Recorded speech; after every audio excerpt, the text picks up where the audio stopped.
লাইনে দাঁড়িয়ে আছি বন্ধুরা। তা এসছি গুপ্ত বৃন্দাবন, পুরীর গুপ্ত বৃন্দাবন মন্দির দেখতে। আজ সারাদিনের ভিডিওটা তোমাদের সঙ্গে শেয়ার করছি। এসছি এই যে গুপ্ত বৃন্দাবনে, এখনও দাঁড়িয়ে আছি, লাইনে ভেতরে ঢুকিনি। যে গেট এটা, আর চারিপাশে কাজু বাদামের গাছ। এখানে নারকেল, কাজু বাদাম এই গাছটার চলিতটাই বেশি, যেহেতু নোনা এলাকা, নোনা জায়গায় এসব গাছগুলো ভালো হয়। আস্তে আস্তে ভিতরের দিকে প্রবেশ করছি। আজকে পুরীর সাইট সিনগুলো ঘুরবো বলে বেরিয়েছি। সারাদিন আমাদের লেগে গেছে এই আশেপাশে ঘুরতে, যেহেতু অনেক মন্দির এখানে ঘোরার আছে। তা আচ্ছা, সন্ধে হয়ে এসেছিলো, লাগবে তখন, সন্ধে লাগবো তখন। ভিতরে যে গণেশ ঠাকুর আর যে জগন্নাথ দেবের মূর্তি আছে, তা এই যে জগন্নাথের কাছে আমি তখন অনেকটা লাইন ঠেলে ভিতরে আসতে হয়েছে, তাই এই জন্য দাঁড়িয়ে আছি। পেছনে সব আমার আত্মীয় স্বজনরা আছে, তারাও আসছে। আর বিভিন্ন রকম মূর্তি এখানে আছে। গৌরাঙ্গ মহাপ্রভু, এই যে হনুমানজি, আর এখানে অষ্টসখী মানে রাধাকৃষ্ণ সব কিছু নিয়ে সব রকম ঠাকুর এখানে সাজানো আছে। বাইরে থেকে ভিডিওটা দেখাচ্ছি, ভেতরে হাত ঢোকানোর নেই, তাও যে ফোকাস করে দেখাচ্ছি ক্যামেরা। রাধাকৃষ্ণ ঝুলন দোল্লায় দোল কাটছে। আর এখানে সমস্ত রকম মানে ভগবানকে তুমি এখানে আসলে দর্শন পাবে। সব রকম ঠাকুরই দেখলাম ভেতরে আছে। আর এই যে সাইডে একটা পার্ক আছে, ভেতরে বাচ্চাদের খেলার মতন পার্ক আছে। মেয়ে যাওয়ার জন্য প্রচুর বায়না করছিল, তা আমি আর দেখাইনি যে ভিতরে যেতে হবে। আর এই যে এখানে এটা দেখছি সমুদ্র মন্থনের কিছুটা মুহূর্ত আর কি এখানে তুলে ধরেছে। সবই মূর্তি সুন্দরভাবে সাজানো আছে। আর এই দেখো অনেকটার জায়গা নিয়ে মূর্তিটা আর কি সুন্দর করে সাজানো। অনেক আমার মতন আরও এই যে নৌকাবিলাস, রাধাকৃষ্ণ নৌকাবিলাসে আছে। আর এই জলটার মধ্যে প্রচুর মাছ আছে, জানো বন্ধুরা, অনেক রকমের মাছ আছে। একটা কচ্ছপ আছে, সুন্দর একটা কচ্ছপ আছে। আর কচ্ছপটা আমাদের কথা শুনতে পাচ্ছে আর ডাঙার দিকে চলে আসছে।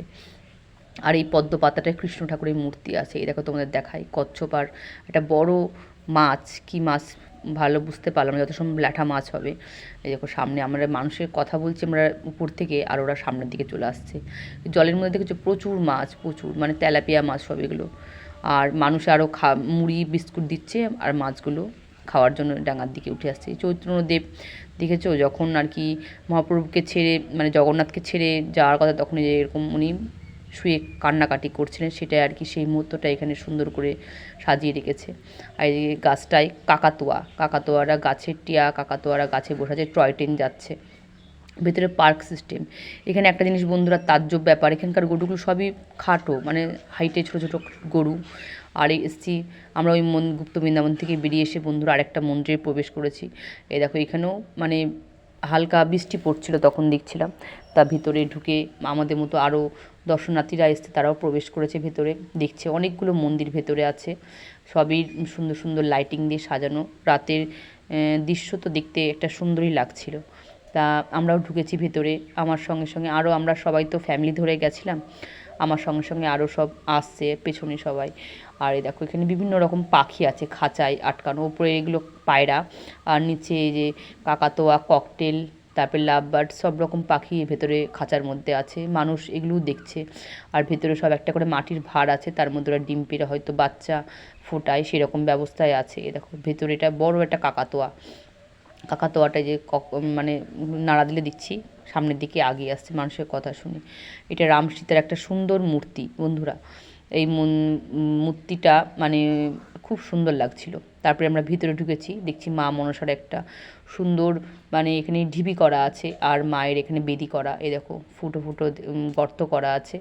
আর একপাশে দেখি জগন্নাথ, বলদেব, সুভদ্রা সবই মানে মূর্তি করা আছে এদিকটা মন্দিরটায়। আর একটা মন্দিরে বেরিয়ে এসেছি বন্ধুরা, এই মন্দিরে ঢুকছি, দেখো রাক্ষসের মুখ দিয়ে আমাদের ভেতরে ঢুকতে হচ্ছে। আসলে বন্ধুরা বেশ কদিন হলো ঘুরে চলে এসেছি তো, আর মানে মন্দিরগুলো সত্যি বলছি আবার সঠিক নামটা মনে নেই। এখানে 108টা শিবলিঙ্গ আছে, বিভিন্ন রকম শিবলিঙ্গ, বিভিন্ন রকম নাম লেখা আছে। আমরা গুনছিলাম আর পড়ে পড়ে আর কি ভেতরটা পুরো গোল, মন্দিরের ভেতরটা পুরো শিবলিঙ্গগুলো সাজানো, পিতলের শিব দেওয়া, শ্বেত পাথরের শিব আছে, নীল শিব আছে, বিভিন্ন রকম। এই যে সব আমরা নাম পড়ে পড়ে শুনছিলাম। ভিতরে অনেক শিব, অনেক মানে বহু শিব। এই যে আমার ভাইপো আর ভাই সামনে যাচ্ছে, আমি পেছনে পেছনে যাচ্ছিলাম। আর এই যে ছেলে সামনে আগিয়ে গেছে, আর মাও সামনে আছে, আমরা সবই দেখছিলাম। শিবলিঙ্গ দেখেছো কতগুলো, 108টার বেশি হবে বন্ধুরা, জানো এখানে অনেকগুলো শিব। আর এখানে যে মহাপ্রভু কীর্তন করছেন সেটা আর কি এখানে তুলে ধরেছে মূর্তি দিয়ে। আর লাইটিং দিয়ে লাগানো আছে, সুন্দরভাবে লাইটিং দিয়ে সব কিছু লাইটিং দিয়ে লাগানো আছে। ভিতরে দিচ্ছে একটা রাজহাঁস, 4-5টা রাজহাঁস ভিতরে ঘুরে বেড়াচ্ছে। আর বাচ্চাদের দেখলে হাঁসগুলো আর সামনের দিকে এগিয়ে আসে। উপরে দেখছি খরগোশ আছে একটা, 3টে খরগোশ খাঁচার মধ্যে আটকানো। খরগোশগুলো ঘাস খাচ্ছে। আর দেখো রাজহাঁস দেখেছো, রাজহাঁস মানে মানুষ দেখলে আবার সামনের দিকে এগিয়ে আসে। দেখো বড় বড় রাজহাঁস। আর এ দেখো চারিপাশটা অন্ধকার। এখানে চলে এসেছি আমরা চন্দন সরোবরে ভিতরে ওরা গেছে। আমার শরীরটা খুবই খারাপ লাগছিলো বন্ধুরা, তাই বাইরে দাঁড়িয়েছিলাম। এই চারিপাশে অন্ধকার দেখেছো বন্ধুরা, এই দেখো তখন প্রায় ভালোই রাত হয়ে গেছে, 7টা বাজে। আমি বাইরেই দাঁড়িয়ে আছি আর আমার সব ফ্যামিলি যারা এসেছে তারা সব ভিতরে গেছে, ছেলেও গেছিলো, ছেলে মেয়ে সকলেই গেছিলো, আমি বাইরেই ছিলাম। আর এই দেখো মন্দিরের ভেতরটা, এই মন্দিরটা হলো বাইরের থেকে আমরা যে আগুন নিয়ে প্রদীপ জ্বালিয়ে মানে বাইরে একটু আরতি করছিলাম, তার ভেতরে দেখি সুন্দরভাবে মন্দিরটা সাজানো আছে, দেখতে খুব ভালো লাগছিলো বন্ধুরা। পুরীর ভিডিওগুলো আমি পরপরই ছাড়ছি, তোমরা অবশ্যই দেখছো। কেমন লাগছে কমেন্টে বন্ধুরা জানিও। আর সকলেই কেমন আছো, ভিডিওর সঙ্গে কথা বলতে বলতে ভুলেই গেছি। সকলেই ভালো থেকো বন্ধুরা, দেখাচ্ছে পরে ভিডিও, টাটা।